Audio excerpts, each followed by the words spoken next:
మెదక్ పట్టణంలో జరిగిన సంఘటనలో పూర్తిగా మెదక్ పోలీసుల వైఫల్యం తప్ప ఇంకొకటి లేదు. ఉదయం 11:30కి సంఘటనకు సంబంధించినటువంటి సమాచారాన్ని స్థానిక పోలీస్ స్టేషన్ లో ఇస్తే మీకేం అవసరం, వాళ్ళు ఇష్టం ఉన్నట్టు చేసుకుంటారు, మీరెవడు అని మాట్లాడతారు పోలీసులు. కొంతమంది వ్యక్తుల తలలు పగిలి కొంతమంది కత్తిపోట్ల గాయానికి బాధ్యులైనటువంటి ఆ పోలీసులని వెంటనే సస్పెండ్ చేయాలని చెప్పి స్థానిక పార్లమెంట్ సభ్యుడిగా చాలా స్పష్టంగా డిమాండ్ చేస్తా ఉన్నాను. జిల్లా ఎస్పీ గారికి కూడా చట్టాల మీద అవగాహన లేదు. మీ వాళ్ళని వచ్చి కంప్లైంట్ ఇవ్వండి అని చెప్తారు. సుమోటోగా కూడా పోలీసు వాళ్ళు కేసులు చేయొచ్చని కౌ స్లాటర్ యాక్ట్ లోపల బక్రీద్ పండుగ సందర్భంగా జంతువులను వధించే సందర్భంగా ఏం నిబంధనలను వాడుకోవాలి, ఎట్లాంటి నిబంధనలు చేయాలని 2001 సంవత్సరంలో భారత ప్రభుత్వం కొన్ని నిబంధనల్ని విడుదల చేసింది. ఆ నిబంధనల్ని దృష్టిలో పెట్టుకుని పోయిన సంవత్సరం బక్రీద్ ఇదే జూన్ నెల సందర్భంగా భారత ప్రభుత్వం తిరిగి ఒక కొత్త జీవోని అన్ని రాష్ట్రాలకు సంబంధించినటువంటి చీఫ్ సెక్రటరీలకి చాలా స్పష్టంగా పంపించారు.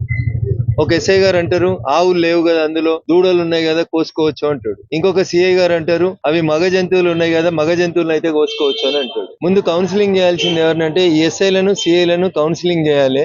కౌ స్లాటర్ యాక్ట్ ఏం చెప్తుంది, లేకపోతే కౌ స్లాటర్ లోపల పశువులకి హింస జరగకుండా ఏం చేయాలనేది ముందు మా పోలీస్ మిత్రులకు అవగాహన కల్పించాల్సిన పరిస్థితి రావడం అనేది దురదృష్టకరం. చట్టాలను చదవకుండా రాజకీయ నాయకులు చెప్పిరని ఒక పార్టీ అధికారంలో ఉంటే వాళ్ళ కొమ్ము కాస్తూ లా అండ్ ఆర్డర్ ని పూర్తిగా మర్చిపోతున్నటువంటి పోలీస్ మిత్రులకి చాలా స్పష్టంగా చెప్పదలుచుకున్నటువంటి అంశం. పోయిన బక్రీద్ సందర్భంగా భారత ప్రభుత్వం చాలా స్పష్టంగా అన్ని రాష్ట్రాల చీఫ్ సెక్రటరీలకి కొన్ని గైడ్ లైన్స్ ని ఏం చెప్తుంది కౌ స్లాటర్ అనేటువంటి యాక్ట్ కి సంబంధించి చాలా స్పష్టంగా చెప్తుంది.